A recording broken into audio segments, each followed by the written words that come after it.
Mr. President, the Senate's currently considering a bipartisan energy bill that could lead America on a pathway to rebuilding our nation's economy in this century. It has been 9 years since we passed an energy bill, and a lot of things have changed. The bill we're considering contains important provisions to build domestic clean energy sources, strengthen energy efficiency measures, modernize our electric grid. This bill also represents a commitment to basic science research at the Department of Energy.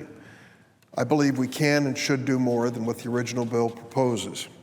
We need more robust support for basic science research, the kind of research that costs too much and takes too long for any individual company to undertake. We need to invest in medical and basic science research. The investment will pay off for generations to come. I co-chair the Senate National Lab Caucus, and I know that if we invest in research in our national labs, it will lead to breakthroughs that will help keep America competitive and create good-paying jobs. At Fermi National Lab in Illinois, the development of superconducting wire technology enabled the large-scale manufacture of magnetic resonance imaging, or the MRI, machines that doctors use today. Sometimes it's hard for the scientists and engineers and leaders at these labs to explain in simple words what they're doing and why it's important. This is an example. They were working on a wire technology that probably didn't mean much, certainly to me, or to many people. When they finished, they came up with an MRI, a brand new way of imaging our bodies to detect illnesses and plot a way to cure them. In the 1970s, the scientists building Fermilab's particle accelerator drove cutting-edge research in superconducting wire fabrication. Rather than patent these advances, Fermilab made them freely available to the public and to the private sector, opening the door for large-scale superconducting wire manufacturing by private industry. Since MRI machines rely on superconducting wires, this made the commercialization possible. Today, MRI machines are widely used to image the human body. Using MRIs nearly eliminates the need for exploratory surgery, which of course means that it's cheaper in the long run and safer. Last month, a new generation of MRI machines at the Illinois Neurological Institute saved the life of a 27-year-old farmer from Canton, Illinois, Cody Krulak. Cody had a tumor that was located in the part of his brain that would have been difficult to image using old technology, and really it would have relied on surgery and guesswork. But using the new MRI machine, his doctors were able to pinpoint exactly where the tumor was and exactly how much to remove, meaning Cody spent less time in surgery and recovered more quickly. Another example of the Department of Energy's success can be found at Argonne's Advanced Photon Source. Its power X-ray beams enable the observation of extremely small objects in detail. This allows scientists to see how viruses, such as HIV, replicate and how cancer grows. This understanding led to the discovery of new drugs for AIDS therapy, a drug called Kaletra, which is now the most prescribed drug in its class for this deadly disease. It has also led to the development of a drug, Zelboraf, to treat melanoma. This drug has been used on 11,000 patients worldwide, is approved now in 43 countries.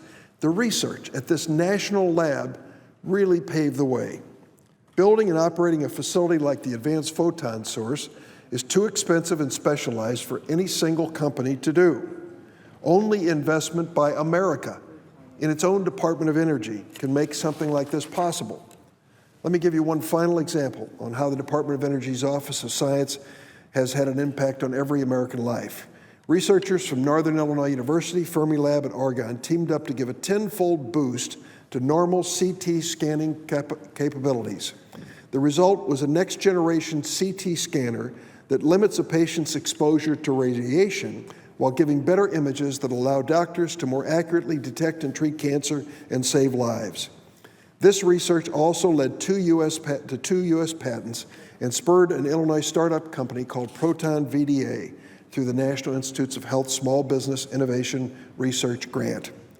These are only some of the Department of Energy's National Lab success stories, but they're examples that show that this investment, which cannot be effectively made by most businesses in America, can really make America safer, healthier, and pave the way for new businesses and jobs. America's place as a world leader in cutting-edge research is at risk if we fail to make the necessary investments in basic science research. I want to commend my colleagues in the Senate, particularly Senator Roy Blunt, a Republican from Missouri, Senator Lamar Alexander, Republican, Tennessee, Senator Patty Murray, Democrat, state of Washington. They have really stepped up when it came to NIH research, National Institutes of Health. In this year's budget, we're going to have virtually 5% real increase in research, $2 billion of new money going to NIH. I'm willing to stake my future in the Senate and tell you that that investment in the NIH this year in research will ultimately lead to breakthroughs that will save lives. And this is another area that is equally promising. I can remember visiting the Department of Energy a few months back with Ernest Moniz, our secretary, whom I respect very much. And I told him the story, how I'm committed to the NIH basic biomedical research. And I said, one example is Alzheimer's. I was surprised when my staff said, one American is diagnosed with Alzheimer's every 67 seconds. I said, go back to the drawing board. That can't be true. They went back and came and said, no, Senator, that's exactly right. Once every 67 seconds on average, an American is diagnosed with Alzheimer's. I told that story to Ernest Moniz, the Secretary of Energy. And I said, that's why we need this NIH research. And he said, Senator, my Office of Science in the Department of Energy is developing the imaging techniques so that we can detect Alzheimer's in living human beings. Currently, the only confirmation of diagnosis is coming through autopsy. If we can find early onset of Alzheimer's, we're in a better position to respond to it. So that's why, if you're interested in curing diseases, in finding ways to avoid expensive surgery, reducing the cost of medicine, but still protecting America, we need, as this generation of lawmakers, to make a commitment to science research. I've already thanked my colleagues by name who've done that for the National Institutes of Health, and I'm going to be offering an amendment here with Senator Alexander of Tennessee that is going to help increase our commitment to research in the energy bill which is before us. The 4% growth in the bill is good, but it unfortunately does not protect against inflation. So what we're calling for is 5% growth over inflation in this department. I can guarantee you the breakthroughs that will come from this research will make life better and create more opportunities for people living in this country. We need to have sustained funding to ensure that cutting-edge research can bear fruit, and we're asking that they maintain this growth period of 5% real growth for 5 years. Congress needs to help America's best and brightest do what they do best. This amendment represents an investment that will save lives. Mr. President, I'll just say parenthetically this morning, I made a trip to Atlanta, Georgia. Every 2 or 3 years, I go down to visit the Center for Disease Control.